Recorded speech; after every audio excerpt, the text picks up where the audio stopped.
All right. Hello and good morning. Thanks to all of you for taking time out of your busy schedules to attend today's webinar. I know some people are still trickling in, so we'll just take a few minutes to do introductions and a little overview of some items here. My name is Tara Anderson, and I've been managing the MRSC roster service for a few years now, and I will be your presenter today. I want to thank my colleague Ingrid De La Hara, who has graciously stepped in today to assist with making sure the webinar runs smoothly, and she'll also be the one sending me your questions at the end of the presentation during our Q&A session. So thank you so much, Ingrid. I couldn't do this without you.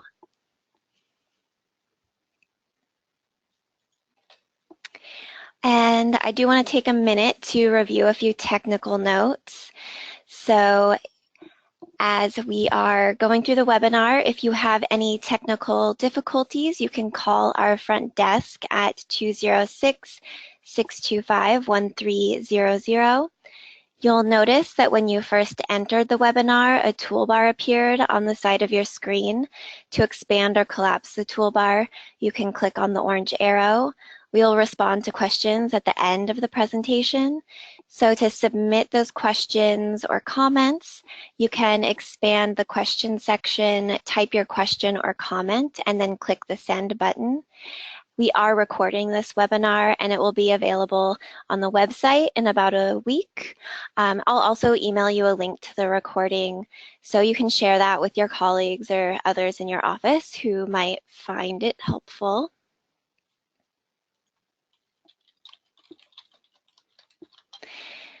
And then let's go ahead, and before we jump into things, I want to remind you of this event coming up, Alliance Northwest. Some of you might already be aware of this. I've sent out an email with this information before, but it's on March 15th, taking place in Puyallup. The event is brought to you by Thurston County EDC, and it's a great opportunity for businesses to connect with government. This event will include keynote speakers, training sessions, one-on-one meetings with government agency representatives and prime contractors.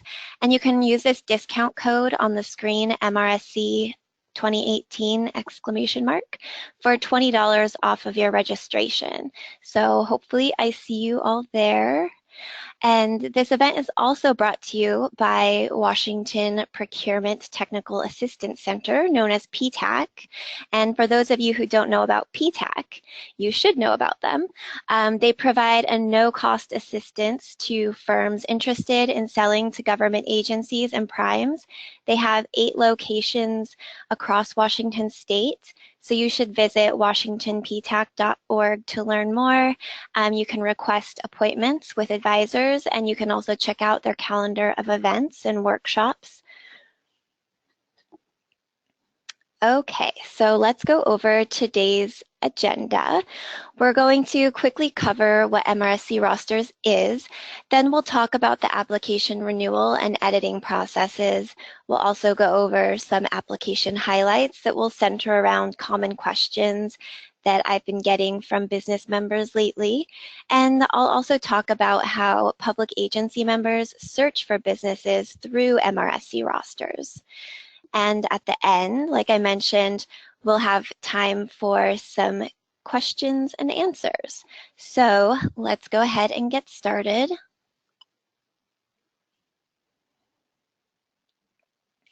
For those of you not familiar, MRSC Rosters is a self-sustaining service of the private nonprofit MRSC, which stands for Municipal Research and Services Center. MRSC Rosters provides a membership roster service for eligible Washington state public agencies. We host individual small public works, consultant, and vendor rosters for Washington local governments in an online shared database so that public agencies can efficiently search for pre-approved project bidders, and businesses can conveniently register with multiple agencies at once to become eligible for project notifications.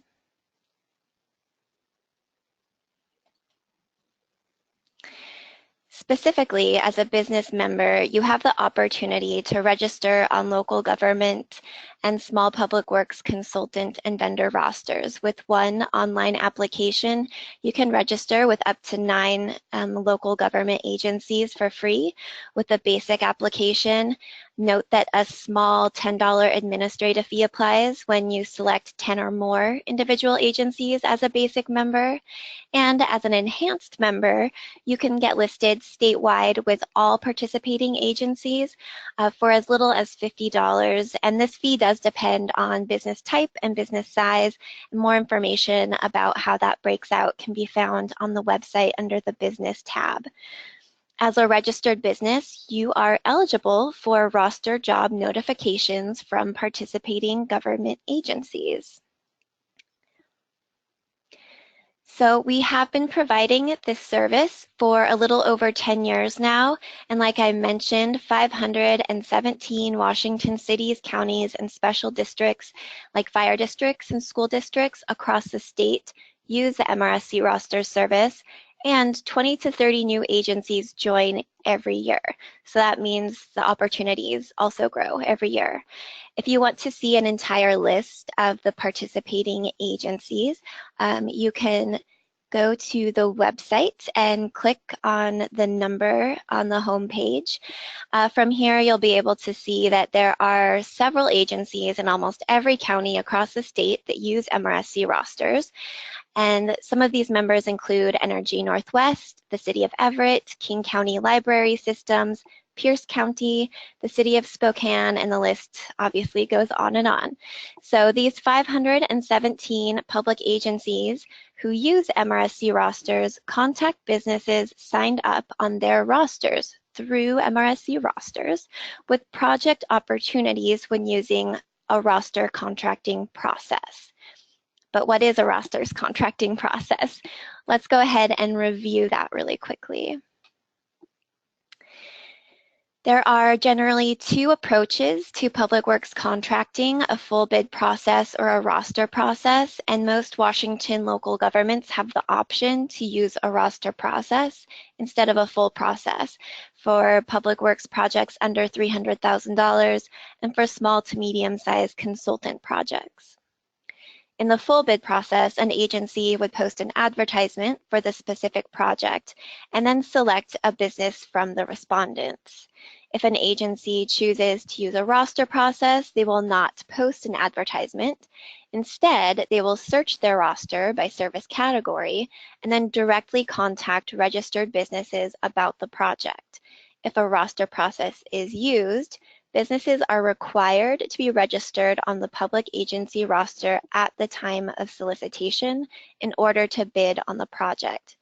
So you can see why it's so important to be signed up on an agency's roster. If you're not, you won't be considered for projects you're eligible for. So make sure you keep your account with us active and renew before your expiration date in order to stay listed with your selected public agencies. Now we'll go over the renewal process. It's pretty easy. So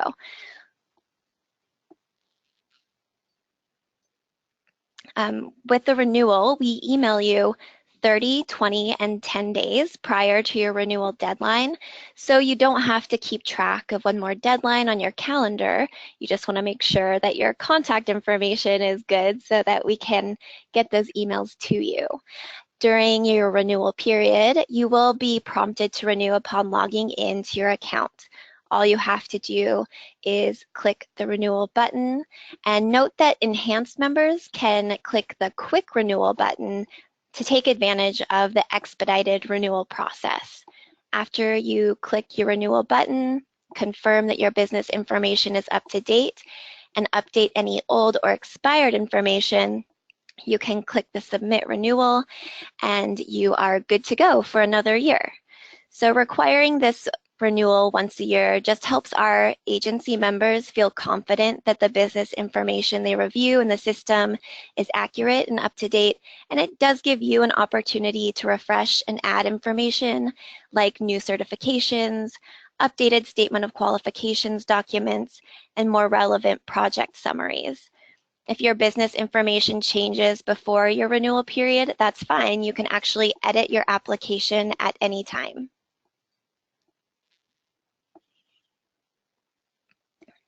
Editing your application is just as easy as renewing.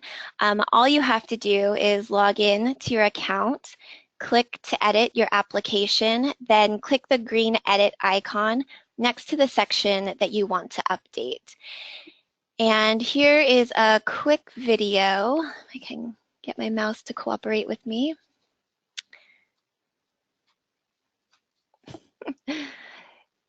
Okay, so this is a quick video of what this process looks like on your end as far as making updates and changes to your account.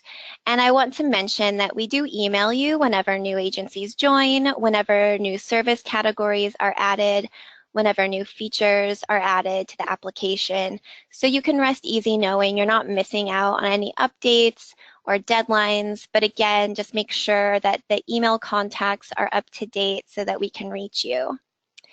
Now, there are a few sections of the application that I want to highlight in this webinar, and we'll go ahead and start with the business information section and talk about limited public works classification. This is going to be important to those of you out there who are providing construction or remodeling type services and you're listed on the small works roster. So if you're a business that offers small public works type services, you can now indicate your eligibility to be considered for extended limited public works opportunities. Why is this important? Well, some agencies that are members of MRSC rosters, like Sound Transit, can use what is called a limited public works process that encourages small business participation. If you're eligible, you'll have a better chance at competing for these types of opportunities. And I know some of you out there have already noticed this update to the application and you've logged in and you've made that change, so that's great. But if you haven't done so already, I would encourage you to go ahead and log in and make that update to your application after this webinar. And you can do that just by following that editing process that we went over. So the next thing I want to touch on is identifying branch locations, since I've had a few public agencies report that they're having difficulty determining business branch locations, and this makes their jobs harder. In the contact information section under primary contact, you have the ability to indicate your branch location, so make sure you do this if it applies to your business. Also, if your business's different branches serve different locations in the state, or if they actually provide different services, then they should really manage their own MRSC rosters accounts. So if you need assistance with setting up a separate account for a different branch, then contact us and we can help you out. It's important for agencies to know which branches they're reaching out to when they send out bid requests or requests for proposals and qualifications. So to update this portion of the application, again, just log into your account and click to edit the contact information section. Okay, so let's move on to talk about the statement of qualifications. The Statement of Qualifications section is where businesses can upload an SOQ document, and this is required for those consultants out there. Consultants are those businesses who are on the consultant roster and provide architecture and engineering type services, as well as IT, HR, and other types of consulting services. So this document stands in for marketing materials and should be updated every year. It should highlight your business's special skills and qualifications, since this is a document that agencies review when determining who to solicit. So remember, when it comes to consultant type projects, agencies make their decisions based on whomever is best qualified. So anything you can provide to demonstrate your business's expertise is going to be helpful. I've had a lot of people ask me what an SOQ document should look like, so I have an outline here of what a basic SOQ document might contain. You can see there'd be a cover page. You want to include the year that you publish your statement of qualifications so the agency knows they're looking at the most up-to-date information. You'll want to include your list of service areas with main categories and potentially subcategories. You'll include a company profile, which will cover history, expertise, and maybe your approach to how you work on different projects. A detailed breakdown of your service areas. So that's going to take your list of service areas and sort of add some more details to those. You can include a company and team overview that would include your values and key team member names and titles and regional office contacts. And then also key staff bios so that you can show off the skills and expertise of those in your organization. And then you can show your expertise with project examples.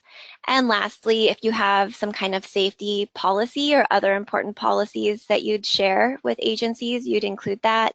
And then the Title IX language. So I think that it's best to keep your SOQ document under 20 pages in length. You want to make sure it's easy for agencies to skim and get a clear idea of your specialties. So if you're looking for an actual sample document, you can contact me directly and I'll send you one. I'll have my contact information posted at the end of the webinar. Okay, so there are a few other sections I'll quickly cover. They might be sections you're familiar with, but they are important. So the certification section is where you can identify as a women-owned, minority-owned, veteran-owned, etc. type business. This is important. Agencies really care about these classifications, so definitely fill it out if it applies to your business and don't skip it.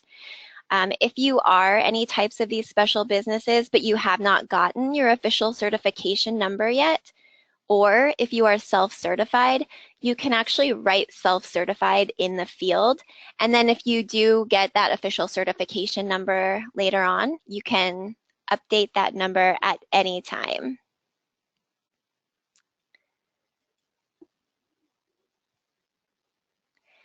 All right, and of course, we want to talk about the service section. It's a really significant section. I'm sure you all are aware of that. The categories that you see are determined by the roster type you select on that very first page of the application. For example, if you've selected to be listed on the small works and vendor roster, you'll be able to select from small works and vendor roster service categories. So when selecting and updating the services you provide, it's really important to choose honestly and accurately. Do not select services that you do not provide. This ends up wasting public agency time, and that can paint your business in a negative light and decrease your chances of being contacted. So you have a much better chance of being contacted with relevant project opportunities when you select accurately. If you don't see a category that accurately describes what your business provides, then please suggest a category by clicking on the Suggest a Service category link on this page or contact us directly. We periodically add new service categories and your suggestions are always taken into consideration. In fact, we've just added several new categories. I'll be sending out an official email to all of you soon that outlines those new categories added.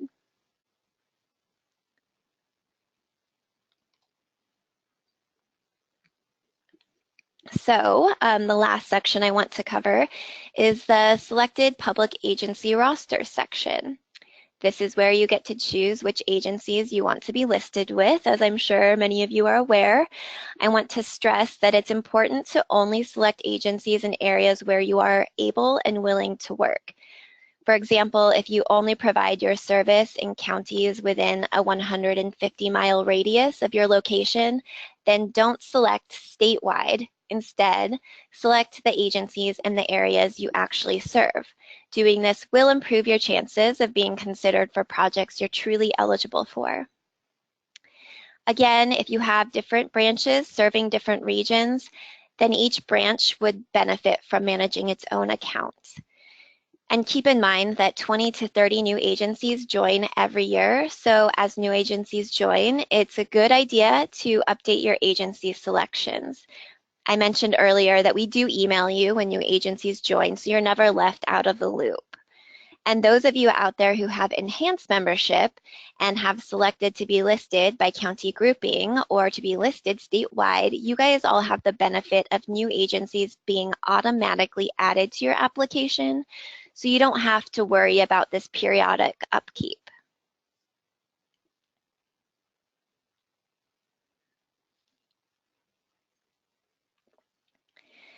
At this point, you might be wondering if your business account is active with MRSC rosters. So here's how you can find that out. You can either log in to your account and view your status in the upper right corner. That's also a good way to find out when your expiration date is coming up. You can log into your account and you can look at your account settings and you can see when your expiration date is approaching. Another option for just checking to see if your business is registered is visiting the website and searching for your business on the registered business list. So this little video will show you how you can get to that part of the website. If you're having trouble locating yourself or you're just not clear on how to find out if you're actively registered or not, you can reach out to us directly and go ahead and ask your question, and we'll give you our best assistance and answer that question for you. If any of you out there are still working on your application and haven't submitted it yet, just be aware it takes us 2 to 3 business days to review and approve your submitted applications. So at this point, I'm going to transition into showing you how public agency members use MRSC rosters to search for and contact businesses like yours. So if you have questions specific to the business application, you can submit those now if you want, or you can wait and submit them all at the end. I will be answering questions at the end.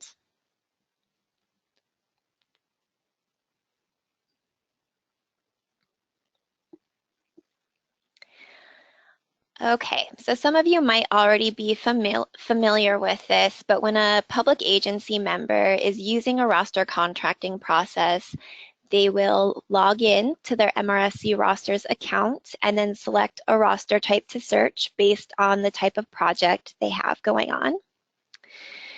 And then they can choose from the small works roster, which is for construction-related services, the consultant roster, which is for architecture and engineering and other consultant-type services, or the vendor roster, which is suppliers of goods and materials. So, for example, if they are looking for construction-related service providers for a small works project, they would select the small works roster. From here, they would move on to search by service category. So you're seeing this screen. This is exactly what they see when they're using this process. Oh, that was not what I wanted to do. Sorry about that. Okay. So once they are in their account, they search by that service category. They can search by selecting an individual service category, such as the subcategory agricultural irrigation systems, or they can select multiple categories, as you see here. They can also choose to select an entire grouping of a category by clicking on that heading there. And once they've selected the service category or categories that they're looking for, then they just click to search for businesses. And this generates their list of eligible businesses. So we'll go ahead and talk about how you know if your business would appear on their list when they run a search like this. Your business will appear in a public agency's generated roster when you selected the same services the agency searched for, and you registered for that specific public agency in one of 3 ways. You selected that individual specific agency, or you have enhanced membership and selected to be listed with all participating agencies in the counties where you provide service, or you have the enhanced membership and selected to be listed statewide with all participating agencies. So these are the items that would let you know if you should be appearing on an agency's rosters list. After the public agency has reviewed their business list and they've gone through the applications to make sure, all of the necessary required information is there, then they are going to contact the listed eligible businesses with the specific project opportunity. And I'll play this little video to show you what that looks like. Typically, the agencies are going to contact you by email, and once contacted, you'll work directly with that public agency as they follow their bidding and contracting procedures. These emails will always come directly from the agency, so keep in mind that MRSC Rosters is not sending out project solicitations. You could see by this process, if they click that email all, they copy paste, they're taking that to their own email client and it's coming from them. That's why it's so important to make sure that you can accept bulk mail from local government email addresses. So if you do hear from an agency with a project opportunity and they're one of our participating agencies, keep in mind that that's because you're signed up and active with us. So to sum that all up, the public agency members search by roster type and service category. They review business applications to determine eligibility. Then they contact you, the businesses, directly with RFPs and RFQs. So now that we've reviewed the application, renewal, and editing processes and how Washington State public agencies use MRSC rosters to search for and contact businesses like yours, let's go over a few frequently asked questions that I end up getting. First of all, why is it important to be listed with MRSC rosters? Like I mentioned earlier, since agencies do not post advertisements when using a roster contracting process, it's important to be on the roster or rosters of the agencies you want to work with so that you don't miss out on project opportunities in your area. It also does help you to efficiently and affordably get in front of agencies and have that potential to build relationships with agencies. I've spoken to a couple agencies and they have said that they sometimes will build greater relationships and award larger contracts to businesses that they've first found on rosters. Another question we get a lot are there jobs or projects posted on MRSC rosters? And there are not. We do not post project opportunities. It works just like a traditional roster process where the agencies contact businesses directly about project opportunities. So if you have questions about a specific project, then you should always contact the agency directly. And then on occasion, we'll get this question: I'm signed up on the MRSC rosters, but I haven't been contacted by any public agencies. Why is that? And that's a great question. There are a few reasons why this could be the case. First, your account might be inactive due to non-renewal. And if you're inactive, an agency cannot find you on their list. So if this is the case, you can always renew just by logging in and completing the renewal process. Another reason agencies might not be contacting you is because your contact information is out of date, or this number 3 on the list, which is your spam filter firewall, might be preventing bulk emails from public agencies from reaching you.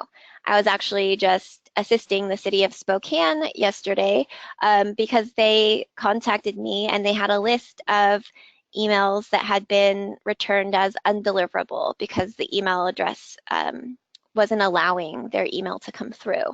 So just be aware of that, and if you're unsure if that's going on, you can check with your tech team or your provider, your email provider. And then lastly, of course, public agency needs can vary by the type of agency, the size of agency, by season, funding source. So it's possible that the agencies you're listed with just don't currently have a need for the service you're providing, or they're in some other situation where they're focusing on obviously other projects, or their funding isn't allowing them to maybe take action on certain things. If there are projects that you are aware of that you believe you should have been considered for, definitely contact the agency and, find out why they didn't contact you. So we'll go ahead and do a quick recap here. At MRSC Rosters, our goal is to make the roster contracting process easier and more efficient for our Washington state local governments so that it's more accessible to you, our business community, and leads to greater opportunities to grow your public sector business. Before MRSC Rosters was around, businesses had to sign up using a different application for each different agency. And now we're really trying to streamline that process. Now you can sign up with over 500 agencies with just one application. And because 20 to 30 new agencies join each year, the value keeps growing. And aren't you glad you don't have to go to 500 different agency websites and fill out 500 different applications? That would be difficult. Also, I want to make sure you don't forget that you do need to renew the application once a year. We'll always remind you when it's time to renew. And if you forget to renew, you can always log in to reactivate and renew your account. We're not going to remove your account if it becomes inactive. Your information will all still be there waiting for you. And of course, keep in mind that public agencies contact you directly, like I just mentioned, just making sure that your inbox accepts that email from the agencies and it's not going to that spam folder. And lastly, if you're not sure if your account is active, check. You should definitely be aware if you have an active account or not, since these opportunities aren't advertised. If you want to make sure your account is active so that you're not missing out on opportunities that you're eligible for. So that does wrap it up. We'll have some time for questions, and while the questions trickle in, I'll touch on a couple items that are coming soon to rosters. Starting next month, we plan to launch a monthly newsletter, e-newsletter, that you can see an initial draft of here on the screen. And the idea is to include government contracting tips that will be offered by our public agency members. And we also want to include, different application highlights and updates along with upcoming events that might be relevant to you. And then we also, like I said, we have new service categories, and I'll be sending out an announcement soon with all of these listed so you can review them. This is just a quick scan of what's going to be updated. So keep an eye out for that email. And we do have some questions coming in, so I'll go ahead and get to answering those. Our first question is, what is Title IX language? That's non-discriminatory language. So if you just quickly Google Title IX language, you'll be able to find the exact script of what that looks like word for word. But it's good to make sure that your documents include that if necessary.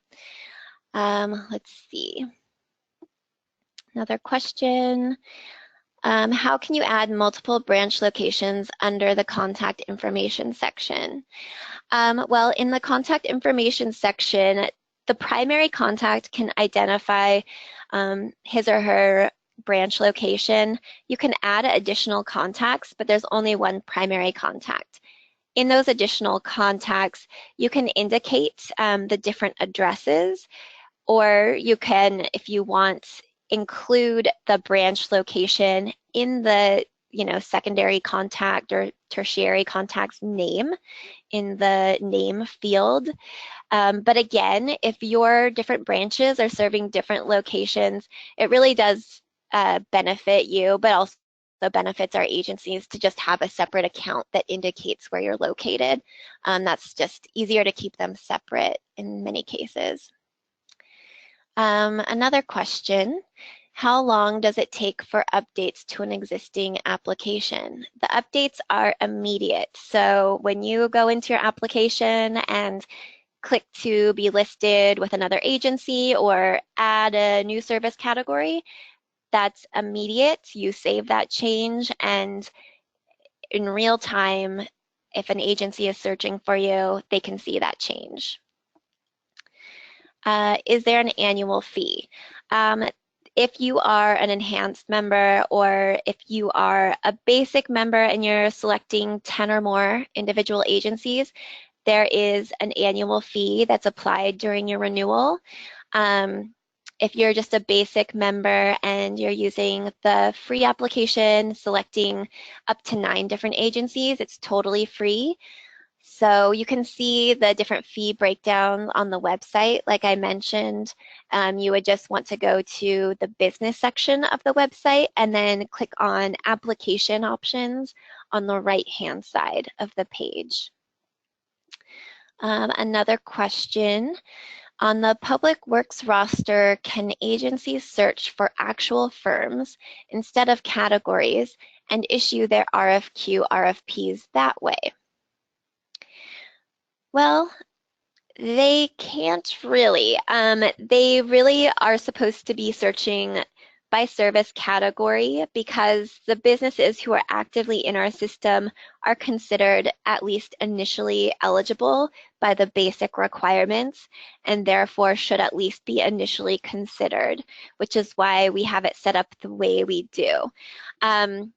Agencies can search for individual businesses, you know, once they've started working with the business or to make sure that that business is listed before they solicit bids.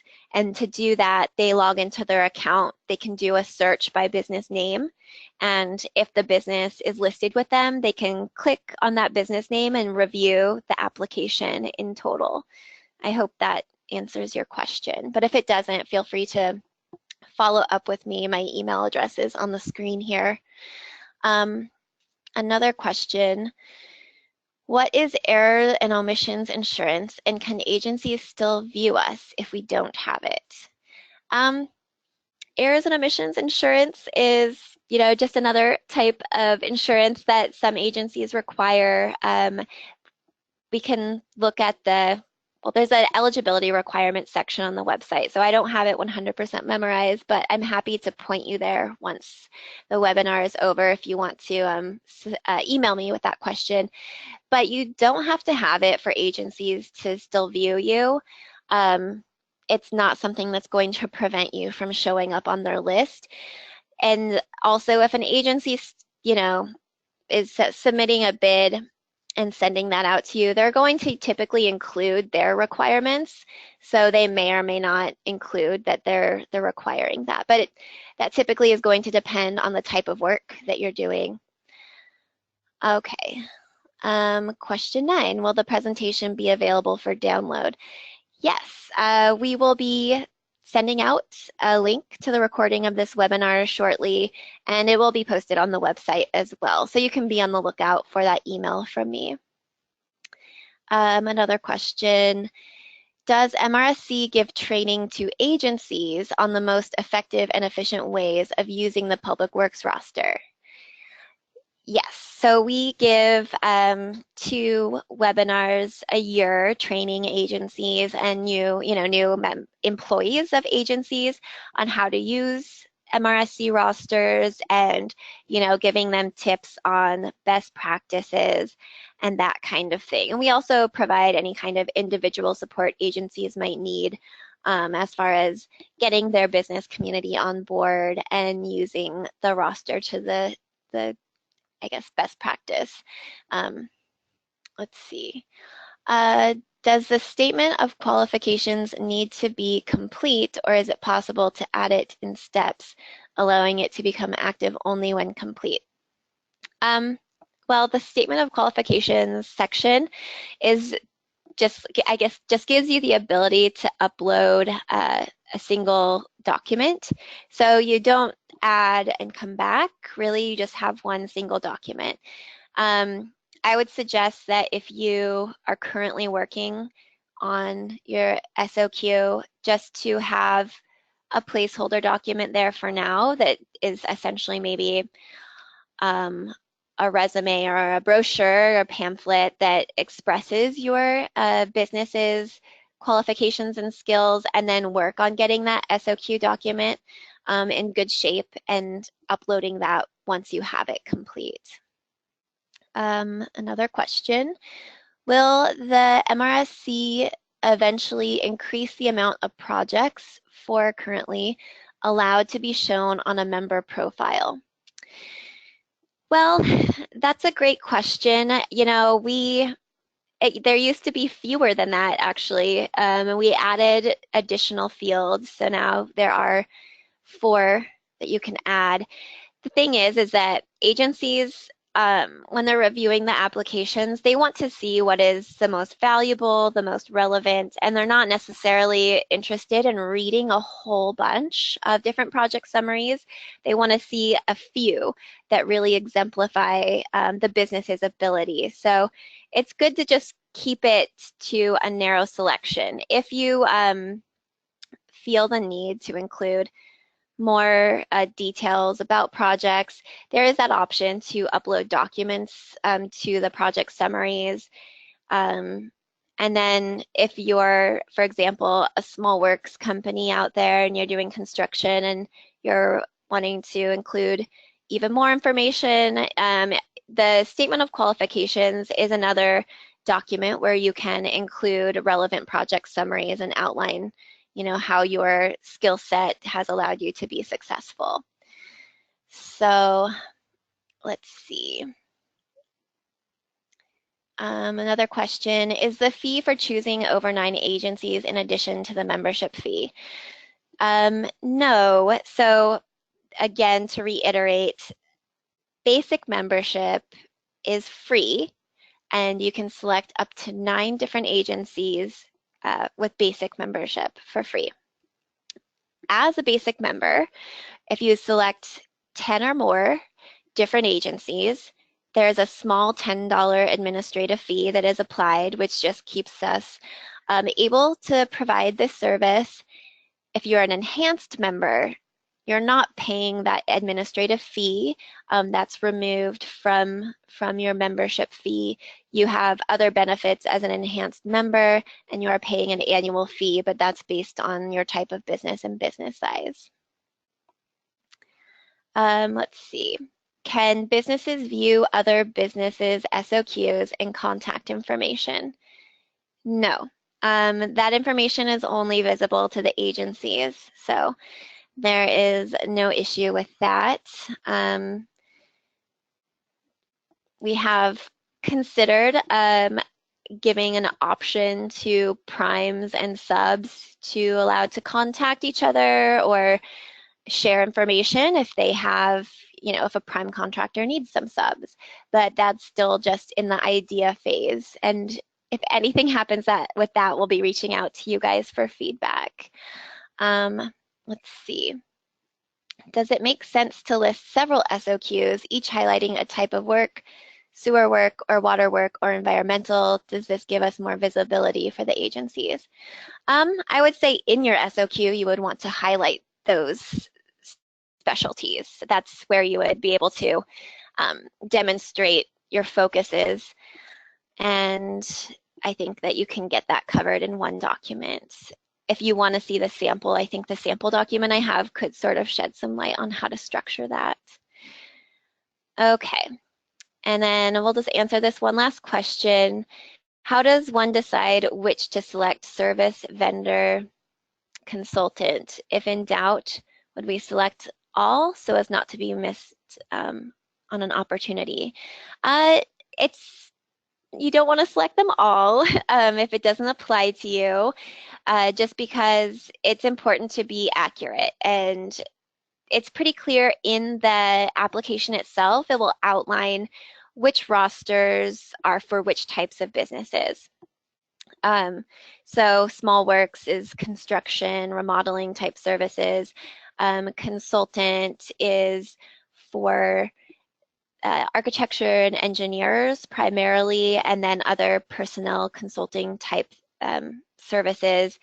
And then vendors is for generally for goods, materials, supplies.